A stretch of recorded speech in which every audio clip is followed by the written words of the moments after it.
Good morning and Assalamu alaikum students. Today the date is 13 July 2020 and the day is Tuesday. We are in chemistry class. We have started chapter number 5 which was about physical states of matter. Last time we have discussed about the gaseous properties in which we discussed the point diffusion.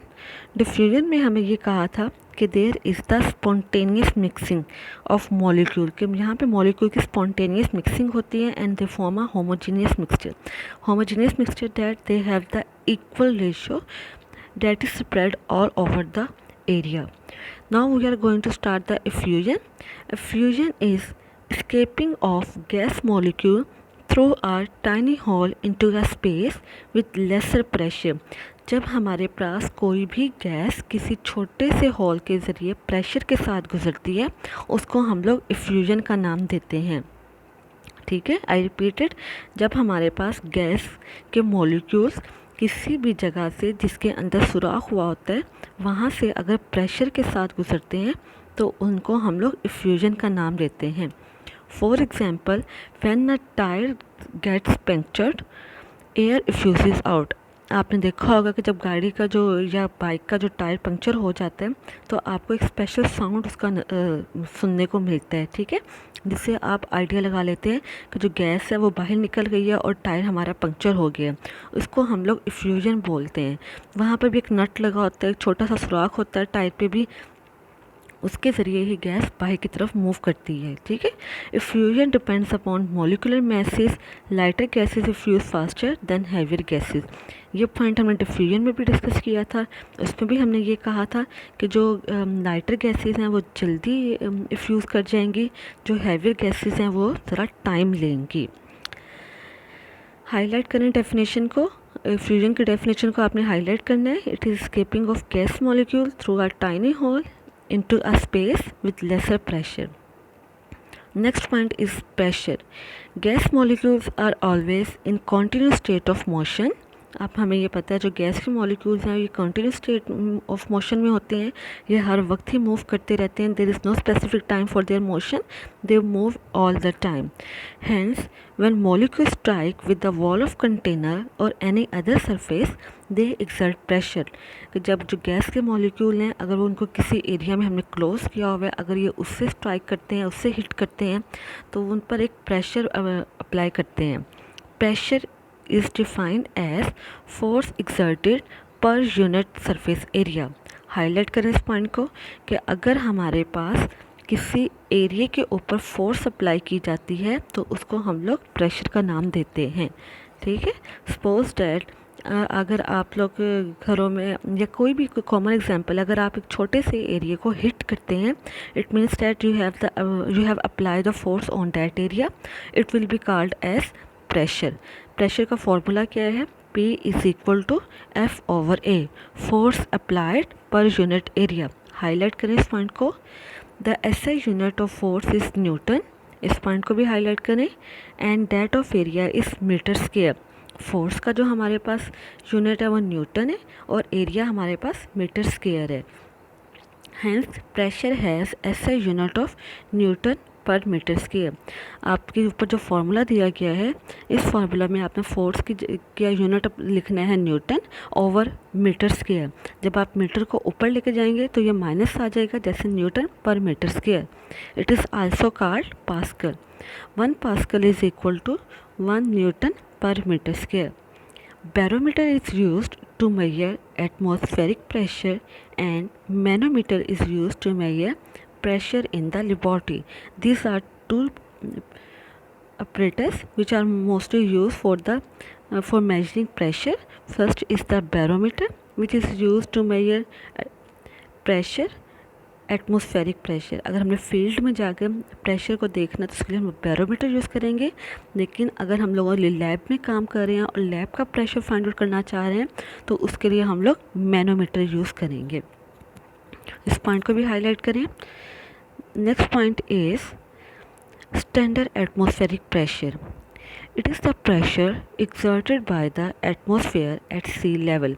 सी में level पे जो हमारा pressure आता है उसको हम लोग standard atmospheric pressure करते हैं, और जितने भी हमारे प्रेशर हैं उन सारे प्रेशर को हम लोग इसी प्रेशर से रिलेट करते हैं, ठीक है।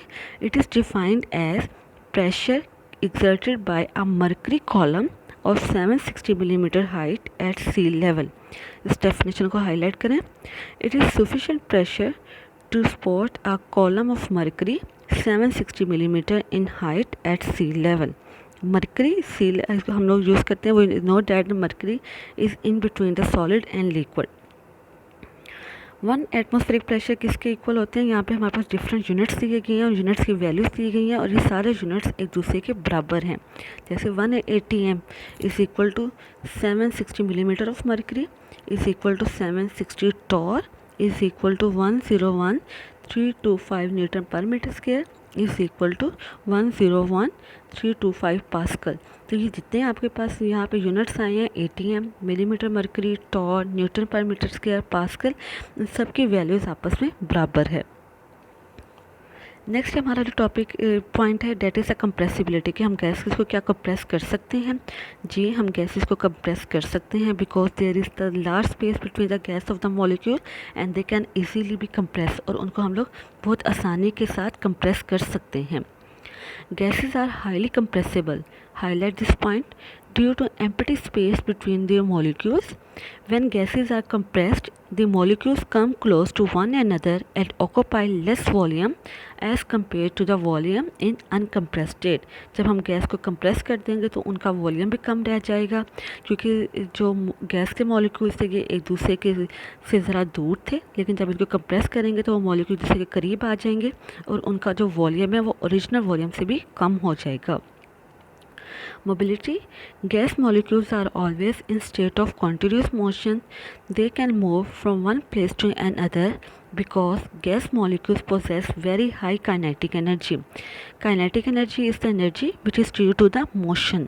Motion की वजह से जो इनकी एनर्जी होती है उसको kinetic energy बोलते हैं। We will note that gases molecules are always in the motion, so they have the high kinetic energy. They move through empty spaces that are available for the molecules to move freely. This mobility or random motion results in a mixing up of gas molecules to produce a homogeneous mixture. Next point is density of gases. Gases की जो density है वो कैसी होती है, हम gas dense नहीं होती, इनकी डेंसिटी कम होती है, they are less denser as compare to solids and liquid. Gases have low density than liquids and solids. Highlight this point. इसकी रीज़न क्या है? It is due to the light mass and more volume occupied by the gas molecule. Gas density is expressed in gram per decimeter cube, whereas liquid and solid densities are expressed in gram per centimeter cube. Highlight करें इस points को. Liquids and solids are 1000 times denser than gases. इस point को भी highlight करें। The density of gases increase by cooling because there volume decrease.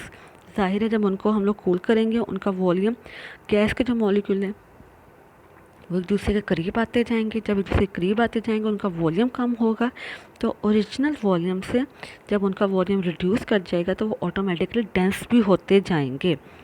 For example, at normal atmospheric pressure, the density of oxygen gas is 1.4 gram per decimeter cube at 20 degrees C and 1.5 gram per decimeter cube at 0 degrees C.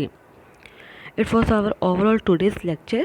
You have to learn these points because these are the important points, and your homework is that you have to solve test yourself 5.1.